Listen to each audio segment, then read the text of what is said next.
Acho que a gente citou um pouco sobre essa questão do problema, da falta de mão de obra, tentando caracterizar o problema. Às vezes misturamos aí com algumas proposições, já antecipamos, né, algumas proposições.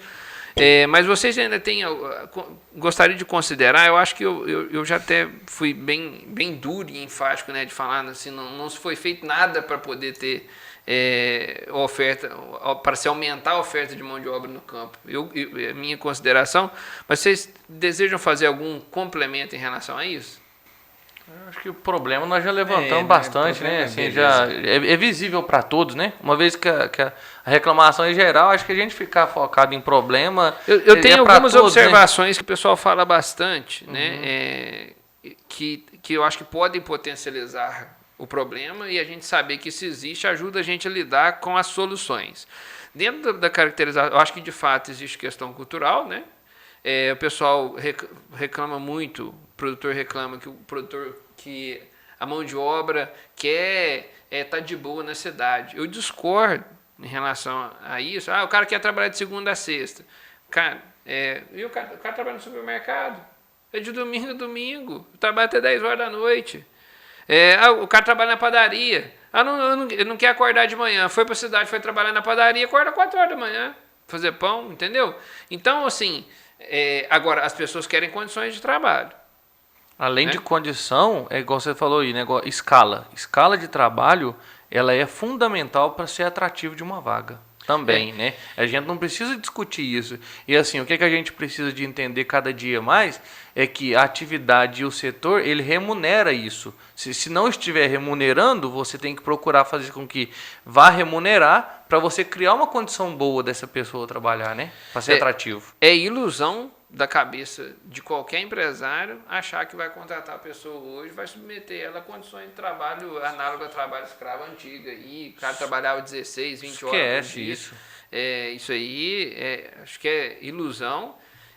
Mas é uma coisa que o pessoal às vezes traz, né? Uma defesa do produtor, ele, na hora de você discutir esse assunto de mão de obra, existe essa defesa, de falar assim, o cara não está querendo serviço, está querendo trabalhar na cidade. Existem as questões culturais, mas nós já destacamos muito forte aqui que nós não estamos dando devido divulgação do trabalho, e nós precisamos de alinhar que de fato vai precisar de ter condições de trabalho. Um outro ponto importante que é muito apresentado por produtores, certamente vocês já ouviram, que é essa questão dos auxílios que a gente tem.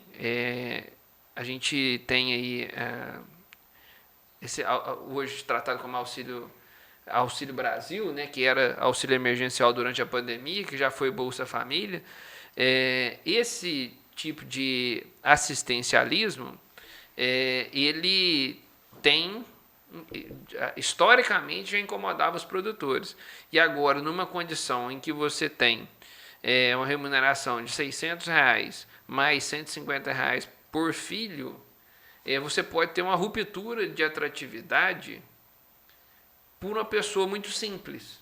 A pessoa que tem uma cultura muito simples, que viveu muito tempo na pobreza, ela não sabe o que é pensar em ter um carro, ter outros sonhos, ter determinados propósitos de vida. Ela nem pensa, porque para ela é tão longe, longe. Ela nem pensa que isso pode acontecer. Então, assim, de fato, você tem um auxílio que ele é 50% do salário mínimo, mas, dependendo do número de filhos, uma remuneração adicional, de fato isso leva a uma redução na atratividade do cara de assinar carteira. Isso é um fato. Como lidar com isso?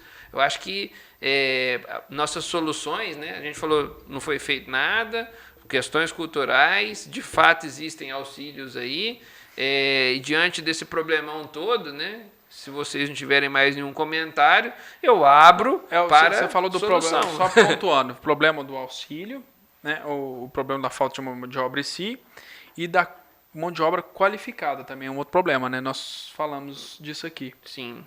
De não ter... quando a gente fala de não ter a mão de obra, é necessário, assim como para outras questões, não estamos falando da pessoa carregar uma caixa e colocar no lugar, um trabalho meramente operacional. Você vai trabalhar no agronegócio hoje, você vai operar uma colhedeira de R$2 milhões, dependendo da besteira que você tiver. Você vai trabalhar numa fazenda de leite hoje, é R$ 1.500 empatado para cada litro de leite que vai ser produzido lá. Se o cara tira 1.000 litros de leite lá, você está falando de 1,5 milhão empatado lá fora a terra. Né? Isso se for altamente eficiente na utilização do capital. Né? O que muitas das vezes não acontece. Então, nós estamos falando de negócios multimilionários, muitas das vezes na mão de gente completamente analfabeto, que não tem mal, não tem preconceito com o cara ser analfabeto e tal. Mas mesmo sendo analfabeto, ele pode ser treinado. Né? Tem estratégias para isso. Né? Então, eu acho que dá para a gente abrir aqui, agora, né, uma soluções. temporada de soluções. Né? E aí, como é que enfrenta? Eu acho que a primeira coisa é o seguinte, você raciocinar indo mais ou menos na linha de você dar a condição de trabalho para a pessoa. Eu acho que isso é importante de pensar. Tipo assim, e eu já vi isso acontecer algumas vezes.